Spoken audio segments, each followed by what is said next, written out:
रामैया डोसा की दुकान और रंगैया समोसा की दुकान लगाकर बाजार में एक दूसरे के सामने कई साल से दुकान लगाकर चला रहे हैं।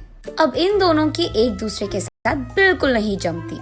रंगैया को हमेशा जलन होती थी कि रामैया उससे ज्यादा कमा रहा है। और इतना ही नहीं, हमेशा कोई ना कोई बात पे रामैया से लड़ते रहता है रंगैया। ऐसे उन दोनों के बीच में बहुत ज्यादा नफरत था। एक दिन शहर में पढ़ रहे रामैया का बेटा रमेश घर आता है। अगले दिन वो अपने पिता के बाजार में लगी दुकान के पास आता है। वहाँ चल रही व्यापार को देख रमेश अपने पिता से ऐसे कहता है, पापा, आप हमारे दुकान में ज्यादा ग्राहक लाकर ज्यादा पैसा कमाने के मार्ग नहीं सोचते हो क्या? अब जितना मेरा सोच है उसी में चल रहा है बेटा। जितना भी मेहनत करूं वही कमाई मिल रही है। पापा, मेहनत से नहीं, चालाकी से कमाए जाते हैं पैसे। शहर में इसी डोसा को दुगने दाम में बेचते हैं, पता है आपको? अब शहर के दाम में यहाँ कैसे बेचेंगे बेटा? अगर दाम बढ़ा भी देना तो कोई भी खाने नहीं आएगा। पापा, मैं ये नहीं कह रहा हूँ कि शहर के दामों में यहाँ बेचे, बल्कि ये कह रहा हूँ कि ऐसा कुछ करे कि शहर का लाभ हमें यहाँ मिले। तुम्हारा इरादा मुझे समझ में नहीं आ रहा बेटा, थोड़ा समझा दो। आपको समझाना नहीं, करके दिखाऊंगा, ऐसे कहता है रमेश। रामैया देखते ही रहता है कि रमेश कह क्या रहा है। और इतने में रमेश उनके दुकान के बाहर एक बोर्ड डालता है। उस पे लिखता है कि हमारे दुकान में जो भी ये स्पेशल डोसा खाएगा उसको 10 साधारण डोसा फ्री में मिलेंगे, और जो भी डोसा आप खाओगे उसके भी पैसे नहीं देने पड़ेंगे।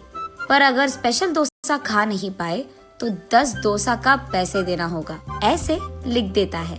बोर्ड पे जो लिखा उसने वही बाजार में जोर से चिल्लाकर सबको सुनाता है। ये सुनकर बहुत लोग खुशी के मारे उनके दुकान पहुंच जाते हैं स्पेशल डोसा खाने। स्पेशल डोसा खाने के लिए मैं तैयार हूँ। नहीं नहीं, मैं तैयार हूँ। ऐसे सभी आपस में बहस करते हैं। तब रमेश उनके दुकान के बगल में एक बड़ा सा टेबल और चेयर लगाकर जो भी इस प्रतियोगिता में शामिल होना चाहते हैं उनको एक के बाद एक इस कुर्सी पे बैठना होगा, ऐसे कहता है। उसके बाद ठीक उस टेबल के जितना बड़ा डोसा वो बनाकर वहाँ लाता है और उस कुर्सी में बैठे आदमी के सामने पेश करता है। वहाँ मौजूद सारे लोग यही सोचते रहते हैं कि वो आदमी उस डोसा को खा पाएगा कि नहीं। आधा डोसा खाकर वो आदमी, मुझसे अब और नहीं होगा, ऐसे कहकर हार मानकर वो 10 डोसा के पैसे देकर वहाँ से चले जाता है। ऐसे ही एक के बाद एक स्पेशल डोसा खाने की कोशिश करके हार मानकर वहाँ से पैसे देकर चले जाते हैं। ये सब ठीक सामने से देख रहा रंगैया अपने आप में सोचने लगता है कि एक स्पेशल डोसा बनाने के लिए कितने पैसे लगते हैं। उसे पता था कि एक स्पेशल डोसा बनाने के लिए 3 डोसा लगते हैं, लेकिन बाकी 7 डोसा के पैसे तो लाभ में आ गए।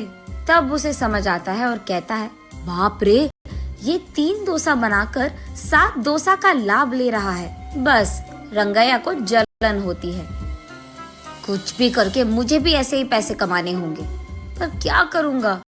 ऐसे सोच सोच कर, हाँ, मैं भी उसकी तरह समोसा का कोई प्रतियोगिता लगा दूंगा, ऐसे सोचकर अगले दिन रंगैया उसके समोसा के दुकान के बाहर ये लिखता है कि जो भी आदमी 20 समोसा खा पाएगा उसको 10 और मुफ्त में मिल जाएंगे। पर अगर 20 समोसा नहीं खा पाए तो 10 समोसा के पैसे देने पड़ जाएंगे। और यही बात चिल्ला चिल्लाकर बाजार में सबको बताता है। ये सुनकर बहुत सारे लोग रंगैया के दुकान आते हैं प्रतियोगिता में शामिल होने। जो लोग आते हैं उनमें से कई सारे आसानी से 20 समोसा खा लेते हैं और रंगैया के अनुसार ही वो 10 और मुफ्त में ले लेते हैं और वहाँ से चले जाते हैं। ये देख रंगैया को चक्कर आ जाता है। शाम से पहले ही आधे से ज्यादा समोसा खत्म हो जाते हैं। उसके बाद कई सारे लोग वहाँ पे आकर, हम भी खाएंगे समोसा, हमें भी दो, कहते हैं।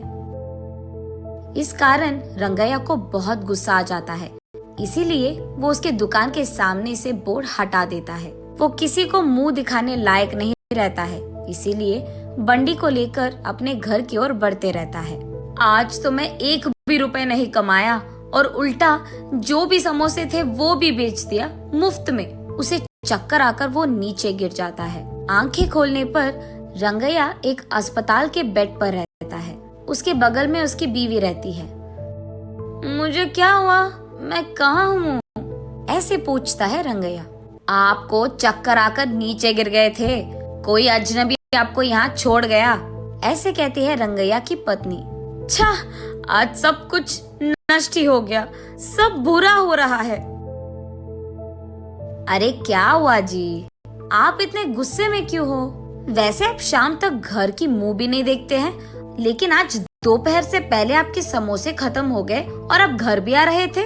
इसलिए वो जो कुछ भी हुआ अपनी बीवी को समझाता है। हाय भगवान, मेरा मूर्ख पति, आप बस ये सोच रहे थे कि कितने डोसे बेचने पर उनको कितना लाभ मिल रहा है, लेकिन आपने एक बार भी ये नहीं सोचा कि कितने समोसे बेचने में आपको कितना लाभ आएगा। ये प्रतियोगिता शुरू करने से पहले आपको ये सब सोचना था, आपने सोचा भी नहीं, ये तो होना ही था। तब रंगैया को समझ आता है कि किसी और को देखकर हमें वही काम नहीं दोहराना चाहिए और पहले खुद की देखना चाहिए। कुछ करने से पहले 100 बार सोचना भी चाहिए, तब हम सब खुश रह पाएंगे। ये समझता है रंगैया।